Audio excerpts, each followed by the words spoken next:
Hello everyone, hope you all are doing well. Well, let's start with a new topic, that is female reproductive parts in the flower. Before that, we have already discussed about male, so this is chance of female reproductive part. Okay, so we'll see female reproductive organs are pistil, microsporangium and embryosic. As pistil is not a new word for you, pistil is a combination of stigma, style, ovary and ovule. Ovule, which are lying beads like structure in the ovary, that is called ovule, which is lying in the ovary. So we can call them carpel also. So combinedly it is called pistil or carpel. Now inside more minute structure, like, or we can call them ovule as well. So they are called megasporangium. See children, try to learn about that. In male we have studied about microsporangium, and in female we'll talk about megasporangium. Don't get confused. Micro stands for small, mega stands for large. So they are large comparatively. Male, they are large in the nature.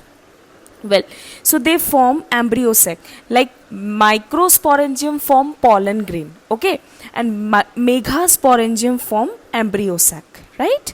Okay, so we'll see ovary. Ovary is a basal structure. It is lying, as you can see, this is ovary. This structure is called ovary, and this structure is lying in a cavity like structure. This I am doing the cavity like structure. So this cavity is called locule.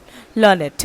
Enclosed ovule megasporangium are there. It means inside the ovule. Ovule mein you will get the megasporangium. Ovule attached to the cushion like structure, this is called placenta. Like ovules, this is the structure is there where the ovules are attached. In this way the ovules get attached in that. So they get attached by the cushion like structure, and this cushion like structure is called placenta. Well, and style. If we talk about style, this tube-like structure which connects ovary to stigma, this is called style. And another one, that is stigma, which it's a terminal flat part which receive what? Pollen grain. And pollen grain is coming from the anther that we have done in that. Okay. Now we'll see structure of the megasporangium. Please emphasis on that. It is little new thing for you. Before that already we have discussed. Megasporangium, or we can call ovule.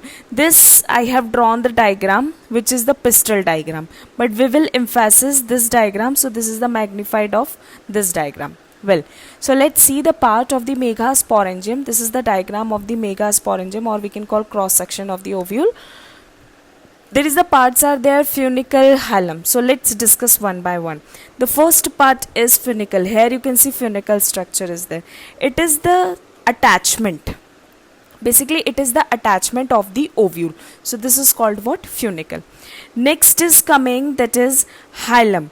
As you can see, the hilum is not lying here. This is the hilum where the funicle is going inside then and attaching to the ovule. See, funicle is the middle portion which connect ovule to the outer part, and hilum, the funicle get attached to the ovule by hilum. So this is the junction between ovule and funicle.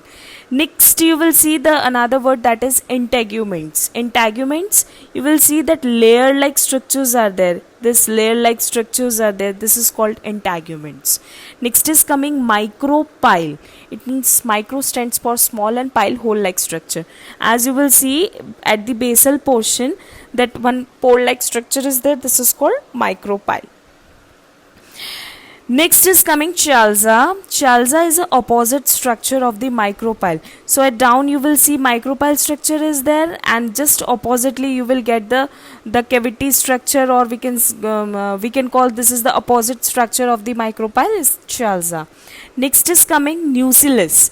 So these cells are called which is surrounding particular embryo sac, that is called nucellus. Here nucelluses are there. Nucellus, it is surrounded by the nucelluses. Next, the internal part, this is called embryo sac. Okay, so my megasporangium, it's a female part, right? Megasporangium we can call ovule also. Here are the points which we have discussed under megasporangium. Now you might thinking like this and this diagram is same only. This is the task for you, that you have to label whatever the parts we have done under this. You have to label here. Like for example, I can give the lining is called what? You might have idea, it starts from I, right? The internal part is called what? The internal part is surrounded by what? Okay, the part which is going inside to the ovule, that is called what? Starts from M. The pore like structure is called the opposite pore, it's called what? So like this you will go with the practice of the megasporangium diagram.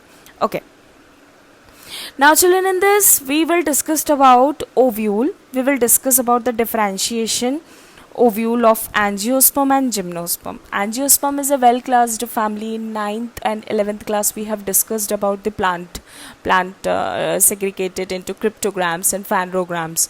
They are having bryophytes, thellophyta, bryophyta, pteridophyta, angiosperm and gymnosperm. So we'll talk about only on the basis of the ovule. So let's see, ovule located in the ovary. If we talk about angiosperm, it means their male part is covered. Okay, angio means cover, right? So angiosperm, their structure, ovule located in ovary. Ovules are not located in ovary.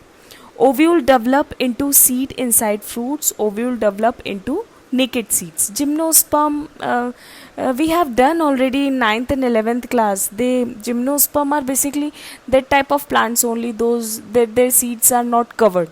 Here the seeds are covered, here seeds are naked.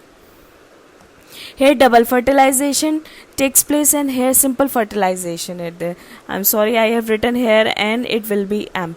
Simple fertilization will be there. So you will see the angiosperm diagram. It is lying in a covered mode. Style stigma, that something will be there. So it is a covered part, right? Rest all parts are there, like micropyle we have discussed about that. Then embryo sac is there. Embryo sac surrounded with the nucellus, and then ovary wall, that is the cavity wall, that is called locule. Then the layer like structures are called integuments. The same things are there, but they are not covered, right? Because gymnosperms are found in the naked form. Well, this is the thing. Here we have discussed about megasporangium. Thank you so much. Have a nice day.